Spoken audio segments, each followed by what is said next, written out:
where these drops are going to happen, if there's going to be adjustments made.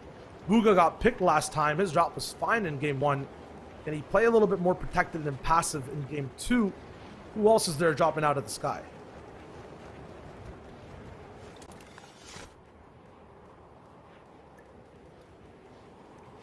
A spot Jampert. Scoped again onto Armand. Oh no. This is how this is going. Really? What? I'm actually scared now. I'm actually scared. Not for just Armand and Legedian, who are obviously getting wiped off the bat, but what's the game plan here? Is this actually going to be 50-50s in the grand finals? Because that's what that was right there, right then. Tfue again landing on top of him with just an SMG. He's going to wipe him pretty quickly as Scope lands on the backside of him, and now Tfue got the first 2 elims in game number 1. This time it's scoped. And maybe it's not 50-50s, but that type of drop makes me nervous for the future. Tfue and Scope clearly having the upper edge. And they are landing here, Danalet and Vivid, against Dubs and Mega. I'm not sure if Legit and Armand had a very late night, but they're missing shots I never usually see, especially after that attack with Armand. He should have easily, or Legedian should have easily hit that 2 back-to-back. We move over to the rig, though. As you mentioned, this is going to be an off-spawn fight. At the same time, it might be a split, because last game we saw both these duels survive till the very end, both with very good loot, so I'm curious to see what's happening. Who actually gets to have TNTina's card and Boombo? Usually Nano and Vivid more comfortable with it. Last time I don't think we saw Dubs and Mega with that item in their inventory. But things can change game to game. And it is something that's useful, but not for endgame. The Boombo, we saw Dubs, or actually we saw Mega have his hands on it during heats, and every game he would definitely get tags with it. As that feed dies a little bit, so we switch over to Mikey and Grandma Teets over at Dirty Docks. And experience does win out. That's where I'm going to peg the winners of tonight's grand finals. I think it's going to be winners, or it's going to be people who are experienced. And 8 out of the 10 teams, or 8 out of all the teams here have played in every single grand finals possible. I might have misread that completely, but you know, whatever. My point is made. Another, geez, Louise. Wow. So as our sightlines lessen, I think these players are getting a little bit more focused. We'll see if we can get them back up. Stretch taking a little bit of unnecessary damage, but with the amount of shields available in this nice and rich vault, I think that's fine. And the point that Balo was trying to make is that the top 10 right now has teams that have played in both the trios and squads grand finals. 8 of the top 10. 2 that haven't, I believe, are Prin and Spirok, and then 1 other who've never actually been in the grand finals before. And Prin and Spirok made it there, by the way, from falling and losing themselves, so it was a clutch performance from one of them. And if you remember, they had the come from behind last second game 6 win in one of the weeks, I believe it was week 2, or possibly even the warm-ups. And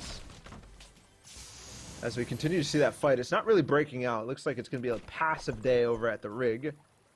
Clicks and Calc, a passive day for them at Lazy Lake, but a wide split too. They're getting definitely a little bit far from each other, but for good reason and for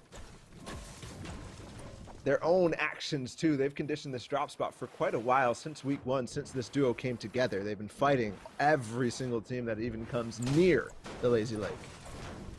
Even if you walk into Clix' stream and see the comms that happen between Clix and Calc when they're at this drop, see it late game, you won't have anything or want anything to do with this drop whatsoever.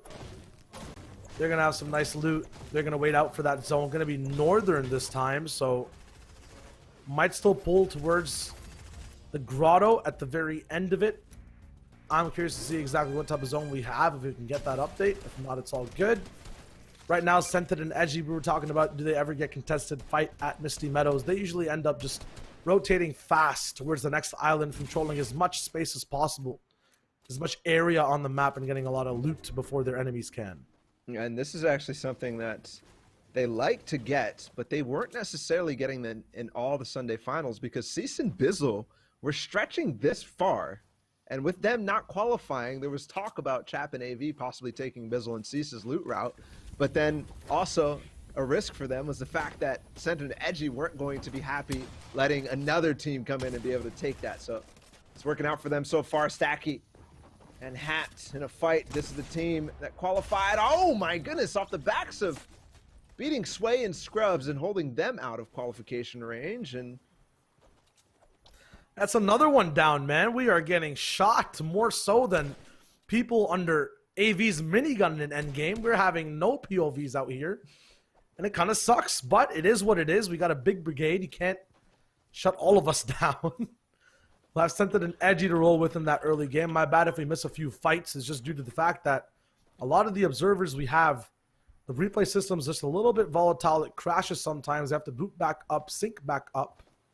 I'll break it down for you a little bit. Everyone has to be at the same timing, so when we switch from POV to POV, we don't get spoiled, we don't get misinformation. Everything looks and feels like it's going in one swell loop. A look under the hood of the complicated process of putting on the broadcast like this. And one of the reasons why we preferred the hybrid system for so long. But for this, we wanted to give you guys all the looks on the players not streaming as best as we could. And people like Clicks and Calc, who typically are. People like Booga and Stretch, who typically are. And then the other guys, Zayt and Saf, we never get the insight that we can. Ever. Same with Dubs and Mega. So this is one of the many ways of viewing Comp Fortnite, and it's working out for us here.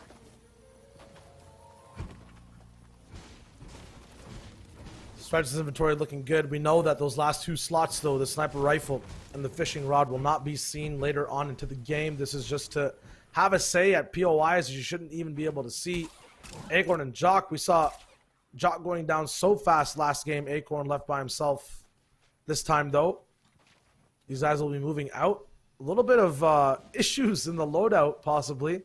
Acorn playing with a blue pistol. I know the purple and the gold variants are very, very effective, but not sure how far you can delve down the hole. Not sure what that scope is. Maybe we're switching over to scopes POV, not sure. That's one that's been there forever. ADS is Dubs and Mega making their way off of the rig. Look at that loadout. It might not necessarily be the open vault for them or the bow. I'd love to see Mega's inventory as well to see how that fight is unfolding. Nice beams coming in from the team coming off the bridge. As we skip over to Clicks and Calc, they're making their rotate down another bridge. Sent an Edgy nearby down below as well.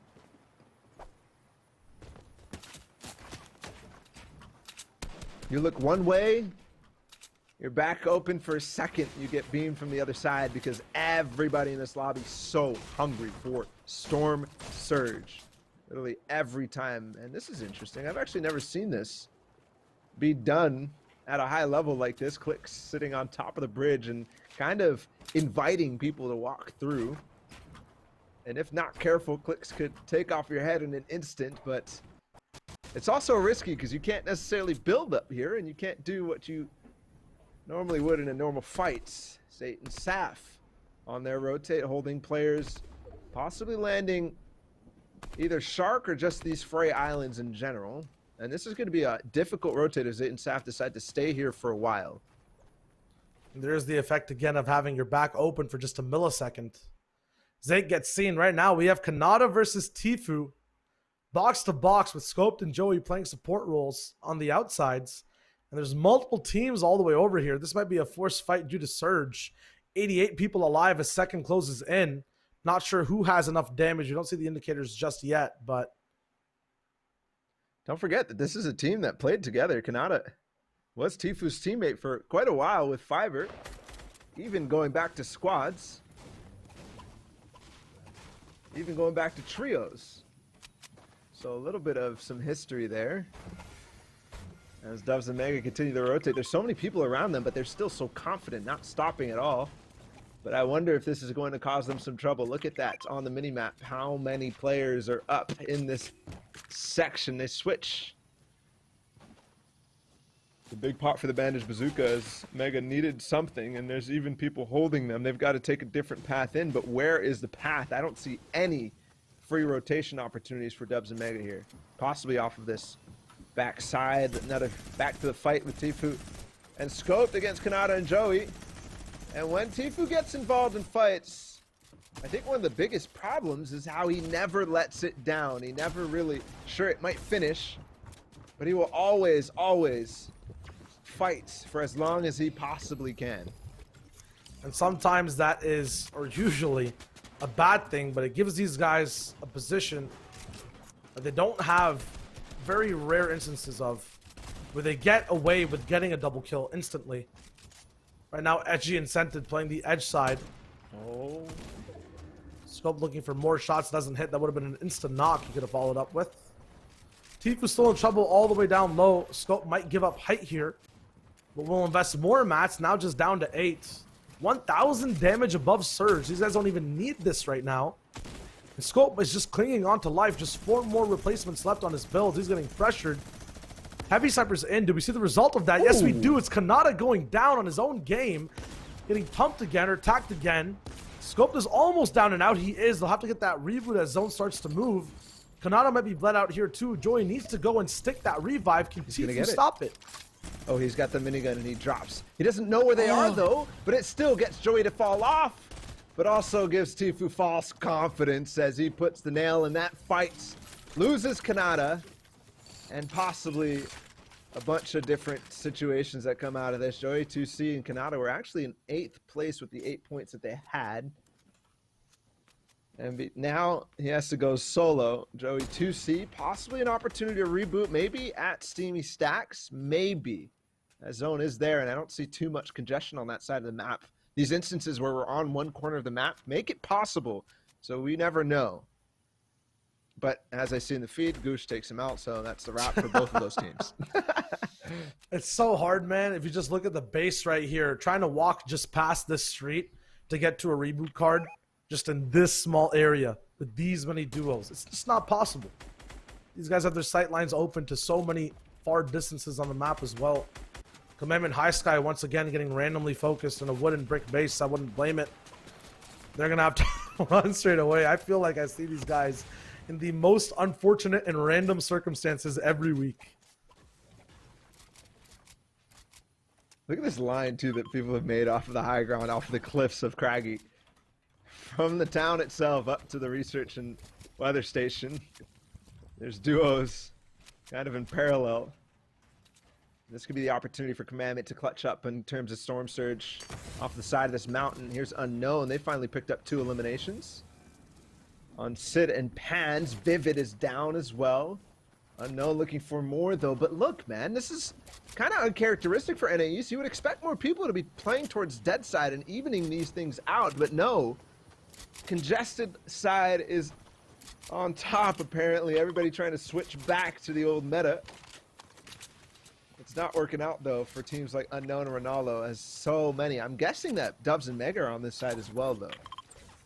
It's the early game effect, and I'm not talking about inside the game, the first few zones. I'm talking about game 1 and game 2, when people still aren't sure how big these finals are going to be, how stacked they are, how everyone's moving. I think Chap just went down to Surge. No. I believe he did. We can't quite see exactly how it's... Yeah, no, okay, he's just in zone, okay. So I wonder what this is. How did they get to this position from Slurpee? Definitely trying to position themselves away. And zone, it's fine. They still got a long time till this is a 5-tig, so this is probably going to be okay with the Bandage Bazooka. And they will find themselves, at least net themselves a dead side of zone. I hope that the server doesn't make them miss, because sometimes even though you're aiming true, the bandage comes out instead on the ground. That'll slow them straight down. Getting in, they'll have to find siphons or just buy out time. Remember that if you get knocked and you have shield, you won't actually go down. And oh my god, AV carrying Chap on his back, so close, but people look back. That was hilarious. Stretch and Booga, by the way, who get the spoils from that one. And I think they got all the elims because it was dead side, so there was not many people to be trying to spray that at the same time. Knight and Rogue Shark, probably my favorite position out of anybody in the lobby right now. Not only is there not much congested underneath them, but they're center and up on height in the middle of the research weather station and steamy stacks, the road that converges and brings them together. And these guys are in the top 10 now, at least. Got 3 points so far just off of elims. 10 will net you around 6th or 5th place. And yeah, as you mentioned, his position is just prime right now. So far away from so many other pressure spots and duos, you can barely even see them on the map. I see Kaz and Crims alive here as well. Hopefully they don't make the same mistake as before. What's that, basing under Dubs and Mega? Or basing Yes. over Dubs and Mega? Telegraph, man. They shot at that floor so many times last game. Yeah. There's no way you stay above. Yeah, they need to reassess piece control immediately down below them. And now Knight and Shark. And this is what I was talking about. They had the opportunity to pull up this mountain, but they wouldn't have had to move anyways, and they could have played that mid-ground layer and then launched to wherever 5th goes. But with 4th, how the way it pulls, it's now down a mountain, and they have the best high ground, I think, in the entire lobby. Unknown Ronaldo in a little bit of a spat against Graska. They got in a spat outside of zone last time, just like this, and it caused them to fall to the hands of a bunch of different people. Graska and Dax are with one of them. He's going to break this stair. No, opts not to do it, and telegraphs a 2 and gets dinked. And is there a way to come out of this now? I don't think so. 58 builds, and no shield for Unknown and Ronaldo. And my shower thought prediction not looking too good right now in game 2. No shields. Luckily, though, this is the first time I see both of these guys coming out of a kerfuffle like this alive. Because usually either Unknown or Ronaldo go down as a cost. But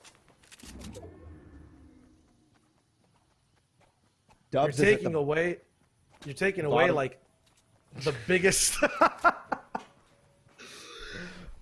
I was gonna say you're taking away the biggest tool from Unknown because he has no AR ammo and not gonna have a say on anything else in the rest of the game. And Dubs and Mega found 2 limbs of themselves. They're down below Knight and Rogue Shark, but way down. And they do have that launch pad, so I'm gonna guess the rig vault is theirs. Assaults and Blake have 3 elims to add to the 2 points that they got at the start of this, but Blake falls off the backside of this rotation. I'm not too sure why this play was out in the open from Assault rather than hugging that mountain. He's going to grapple over towards further in the open, and I think this is now the time for this entire lobby to spray at him. He's trying to get towards and break and get above Sizlucky and Lazar P, which might be good, and it might have been okay if Blake was still alive, but man, there was way too much in the open. He stays and maintains, but Lazar P is still pressure, and yes, they are going to finish him out. I don't know what that was from Assault. A lot of people being tested, going through trials and tribulations. It's difficult to get away in a lobby size like this, in a lobby with characters like this, still alive. If you have a little bit of error in your gameplay, it gets exploited so fast. Right now, Calc is going to be calling the shots on where to go and how to rotate. Clicks is going to be the one placing down the launch pad. Up top, though, Hansen getting shot down, eliminated by P-God.